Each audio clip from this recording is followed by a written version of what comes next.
एक बार की बात है, जबलपुर नाम के शहर में एक छोटा सा परिवार रहता था। उस परिवार में रमेश, मीना और उनके 2 बच्चे छाया और राहुल रहते थे।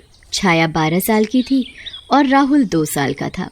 रमेश एक कंपनी में मैनेजर था और वो बहुत ही मेहनती था। पूरा परिवार हंसी खुशी साथ रह रहा था। एक सुबह रमेश ऑफिस जाने के लिए तैयार होता है। जल्दी से मेरा खाना दे दो, आज ऑफिस में मुझे बहुत काम है। जी अभी लाई। मीना जल्दी से रमेश के लिए खाने का डिब्बा लेकर आती है। उसके बाद रमेश ऑफिस चला जाता है। ऑफिस में महेश नाम का एक आदमी रमेश से बहुत चिढ़ता है। पता नहीं ऐसा क्या काम करता है ये रमेश, जो मालिक हर बात के लिए बस इसी को पूछता है। मुझे इसका कुछ करना ही पड़ेगा। एक दिन जब कंपनी से एक बहुत बड़ा ऑर्डर जा रहा होता है तो महेश उसकी चोरी करवा देता है और बड़ी चालाकी से रमेश पर चोरी का इल्जाम लगवा देता है। मैंने चोरी नहीं की, मुझ पर यकीन कीजिए। इस ऑर्डर के बारे में तुम्हें पता था और सारी जिम्मेदारी मैंने तुम्हें दी थी। ये चोरी तुम्हारे अलावा कोई और कर ही नहीं सकता। रमेश बहुत रोता है पर उसकी कोई नहीं सुनता। बिना किसी गलती के कंपनी का मालिक रमेश की पुलिस कंप्लेंट कर देता है और रमेश को 1 साल की जेल हो जाती है। उसकी जेल जाते ही घर के हालात बहुत बिगड़ जाते हैं। ऊपर से लोग मीना को आते जाते ताने देना शुरू कर देते हैं। एक दिन जब मीना घर का सामान लेने नीचे जाती है, अरे मैंने सुना आपके पति चोरी के केस में जेल चले गए हैं। बताओ अब क्या होगा आप लोगों का? इतने छोटे छोटे बच्चों को तुम अकेले कैसे पालोगी? उन्होंने चोरी नहीं की, उन्हें फंसाया गया है। हाँ, अब सच तो वही जाने। ऐसा कहकर शीला वहाँ से चली जाती है। मीना लोगों के तानों से तो परेशान थी ही, पर घर की आर्थिक तंगी से सबसे ज्यादा परेशान थी। धीरे धीरे घर और बैंक में रखे सारे पैसे खत्म हो जाते हैं और अब तो उसके पास घर का किराया तक देने के पैसे नहीं होते। हे भगवान, ये कैसे दिन आ गए? अब मैं कैसे इन बच्चों को पालूंगी? मीना के पास घर का किराया देने के लिए पैसे नहीं होते, इसलिए उसे वो घर छोड़कर वहाँ से जाना पड़ता है। मीना अपना सब सामान पैक करके अपने बच्चों के साथ जा रही होती है, तभी पड़ोस की एक बूढ़ी औरत वहाँ आती है। सब लोग उन्हें प्यार से मौसी बोलते थे। बेटी, मैं तेरी परेशानी समझ सकती हूँ, पर क्या करूँ, मैं तुझे अपने घर में भी नहीं रख सकती, क्योंकि मेरे बेटे और बहू को यही लगता है कि रमेश ने सच में चोरी की है। पर मैं तेरी एक मदद कर सकती हूँ। रेलवे स्टेशन के पास मेरा एक छोटा सा पर बहुत पुराना घर है। ये ले वहाँ की चाबी और बच्चों को लेकर वहाँ रह ले। मौसी जी, आपने मेरी बहुत बड़ी मदद की है, आपका बहुत बहुत धन्यवाद। उसके बाद मीना अपने दोनों बच्चों को लेकर वहाँ रहने चली जाती है। मीना को कुछ समझ में नहीं आता कि वो अब आगे क्या करे। मुझे अब इन बच्चों को पालने के लिए कुछ न कुछ तो करना ही पड़ेगा, ऐसे काम नहीं चलेगा। मीना एक चादर का झूला बनाकर राहुल को उसमें लिटा देती है और छाया को उसका ख्याल रखने को कहती है। छाया, मैं बाहर काम ढूंढने जा रही हूँ, तुम घर पर ही रहना और भाई का ध्यान रखना। ठीक है माँ, आप जाओ। मीना आसपास जाकर काम ढूंढती है पर उसे कहीं काम नहीं मिलता। फिर वो पास ही के रेलवे स्टेशन पर जाती है तो देखती है कि वहाँ एक भी खाने की दुकान नहीं है। क्यों ना मैं यहाँ कुछ खाने की चीज बेचना शुरू कर दूं। मीना जल्दी से घर जाती है। उसके पास जो थोड़े बहुत पैसे थे उससे वो वड़ा पाव बनाने का सामान खरीद कर लाती है। फिर वो सुबह सुबह उठकर गर्मा गर्म वड़ा पाव बनाती है और रेलवे प्लेटफॉर्म पर बेचने चली जाती है। प्लेटफॉर्म पर जैसे ही ट्रेन आती है, मीना अपने वड़ा पाव लेकर सबसे पूछने लगती है, गर्मा गर्म वड़ा पाव बस 5 रुपए में दो। मीना के वड़ा पाव सबको बहुत पसंद आते हैं। उसके बाद मीना बस ऐसे ही रोज वड़ा पाव बनाती और रोज रेलवे स्टेशन पर बेचने चली जाती। पर एक दिन बहुत बुरा हादसा हो जाता है। एक दिन मीना प्लेटफॉर्म पर ट्रेन का इंतजार कर रही होती है। बहुत देर बाद सामने से ट्रेन आती है, पर तभी भीड़ में से एक आदमी भागता हुआ आता है और उसका धक्का लगने से मीना ट्रेन की पटरी पर गिर जाती है। ट्रेन इतनी तेजी से उसके ऊपर चढ़ जाती है और मीना तभी मर जाती है। ऐसी मौत होने से मीना की आत्मा को शांति नहीं मिलती और वो एक चुड़ैल बन जाती है। हे भगवान, तू इतना निर्दयी कैसे हो सकता है? अब मेरे छोटे छोटे बच्चों का क्या होगा?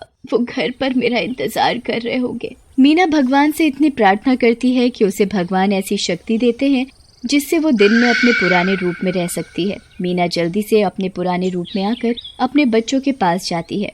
माँ, कब से मैं आपका इंतजार कर रही थी। राहुल कब से रो रहा है। मीना जल्दी से अपने बच्चों को गले लगा लेती है। रात होने वाली है, मैं तो अपने आप चुड़ैल वाले रूप में आ जाऊंगी। मैं कभी नहीं चाहती कि मेरे बच्चों को ये पता चले कि अब मैं मर चुकी हूँ। मुझे जल्दी से इनको सुलाना होगा। मीना जल्दी से दोनों बच्चों को सुला देती है और फिर अपने आप चुड़ैल में बदल जाती है। वो अपने चेहरे को पल्लू से ढक लेती है ताकि गलती से भी उसके बच्चे उसे ऐसे चुड़ैल रूप में ना देख लें। उस दिन के बाद बस मीना रोज जादू से वड़ा पाव बनाती और दिन में प्लेटफॉर्म पर जाकर बेचने लगती। वो रोज शाम को घर आ जाती ताकि वो रात होने से पहले अपने दोनों बच्चों को सुला सके। ऐसे ही बहुत दिन बीत जाते हैं। मीना अपने बच्चों को खूब अच्छे से परवरिश करने लगती है। कुछ महीनों बाद जब मीना एक प्लेटफॉर्म पर वड़ा पाव बेच रही होती है, तब एक आदमी उसे पीछे से आवाज देता है, अरे जरा सुनो, मुझे 2 वड़ा पाव देना। मीना पीछे मुड़ती है तो अपने पति रमेश को देखकर हैरान हो जाती है। रमेश की तो आंखों से आंसू ही नहीं रुकते। मीना, मैंने तुम्हें कहाँ कहाँ नहीं ढूंढा, और तुम्हारी ये क्या हालत हो गई है, और बच्चे कहाँ हैं? वो मैं क्या बताऊं कि मैंने कैसे कैसे दिन देखे। हम यही एक पास ही के घर में रहते हैं। छाया घर पर राहुल का ध्यान रखती है और मैं वड़ा पाव बेचकर घर का खर्चा चलाती हूँ। पर आप यहाँ कैसे? आप तो जेल में थे ना। मीना, मैं तुम्हें क्या क्या बताऊं। मेरे बाद जब नया मैनेजर आया तो उसके साथ भी वही हुआ जो मेरे साथ। बस तभी मालिक को शक हो गया कि इसमें किसी की चाल है। उन्होंने इस बात का पता करवाया और पता चला कि इसके पीछे कंपनी के एक एम्प्लॉय का हाथ है। मालिक ने उसे तभी जॉब से निकाल दिया और मुझे जेल से छुड़वाकर वापस मैनेजर की नौकरी दे दी। मैं सबसे पहले तुमसे और बच्चों से मिलने घर आया, तब पता चला कि तुम तो बच्चों को लेकर वहाँ से चली गई हो। मैं 2 महीने तक तुम्हें ढूंढता रहा। पर पड़ोस की मौसी जी को तो पता था मैं यहाँ रहती हूँ, बल्कि उन्होंने मुझे यहाँ रहने की जगह दी थी। उन्होंने आपको क्यों नहीं बताया? क्योंकि जब मैं वापस आया था तब तक मौसी जी इस दुनिया को छोड़कर जा चुकी थी। मैं बस उसी दिन से तुम्हें और बच्चों को पागलों की तरह ढूंढ रहा हूँ और तुम मुझे आज मिली। मीना मन ही मन सोचती है कि वो कैसे रमेश को अपनी मौत के बारे में बताए। इतने दिनों बाद रमेश को एक खुशी मिली है, वो सब एक पल में मातम में बदल जाएगी। मीना रमेश को कुछ नहीं बताती। रमेश और मीना जल्दी से बच्चों के पास जाते हैं। पापा आप आ गए? मैं कितने दिनों से आपका इंतजार कर रही थी। मैं भी बच्चों, मैं भी। रमेश मीना और बच्चों को पुराने घर में वापस ले जाता है। सब लोग पहले की तरह रहने लगते हैं, पर मीना रोज रात को चुड़ैल बन जाती थी और सब कुछ ठीक हो जाने के बाद भी रोज। एक दिन जब मीना अपने दोनों बच्चों और रमेश के साथ सो रही होती है तो रमेश पानी पीने के लिए उठता है। मीना, मुझे बहुत प्यास लगी है। मीना बहुत नींद में होती है और रमेश की आवाज नहीं सुन पाती। चलो कोई नहीं, मैं खुद ही जाकर पानी पी लेता हूँ। रमेश पानी पीकर वापस आता है और मीना के चेहरे को ढका हुआ देखकर सोचता है, इतनी गर्मी में मीना अपने चेहरे को पता नहीं क्यों ढक कर सो रही है। चलो मैं इसका पल्लू चेहरे से हटा देता हूँ। रमेश जैसे ही मीना के चेहरे से साड़ी के पल्लू को हटाता है, वो उसका चुड़ैल वाला रूप देखकर जोर से चिल्लाता है। मीना रमेश के चीखने की आवाज सुनकर उठ जाती है। चुड़ैल, मेरी मीना कहाँ है? बताओ मेरी मीना कहाँ है? मैं ही मीना हूँ रमेश। झूठ मत बोलो, सच बताओ मेरी मीना कहाँ है? मेरी बात पर यकीन करो, मैं ही मीना हूँ। एक दिन जब मैं वड़ा पाव बेच रही थी तभी एक आदमी का धक्का लगने से मैं ट्रेन के आगे गिर गई और मेरी मौत हो गई। भगवान ने मुझे ऐसी शक्ति दी जिससे मैं दिन में अपने पुराने रूप में रह सकती हूँ, पर रात होते ही मैं चुड़ैल बन जाती हूँ। इसलिए आज तक मैं बच्चों के सामने हमेशा रात को अपना चेहरा पल्लू से ढकती रही।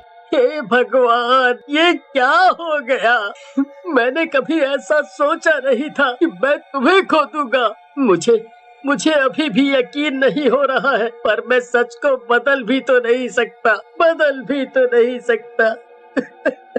अब जब ये सच तुमको पता चली गया है तो मुझे यहाँ से चले जाना चाहिए। तुम बच्चों का अच्छे से ध्यान रखना। ऐसा कहते ही मीना गायब हो जाती है। रमेश अकेले ही बच्चों की परवरिश करता है और उसके बच्चे बहुत बड़े हो जाते हैं। एक दिन सब लोग घूमने जाते हैं। ट्रेन उसी स्टेशन से होती हुई गुजरती है जहाँ मीना वड़ा पाव बेचती थी। रमेश खिड़की से बाहर देखता है तो मीना आज भी वड़ा पाव बेच रही होती है। मीना, तुम? हाँ, मेरे बच्चों के पास तो तुम हो, पर इस प्लेटफॉर्म पर बहुत से ऐसे बच्चे रहते हैं जिनके पास ना तो माँ बाप हैं और ना खाने को कुछ है। मैं वड़ा पाव बेचकर उन बच्चों की मदद करती हूँ। ट्रेन चल पड़ती है और मीना आज भी उस स्टेशन पर वड़ा पाव बेच रही है।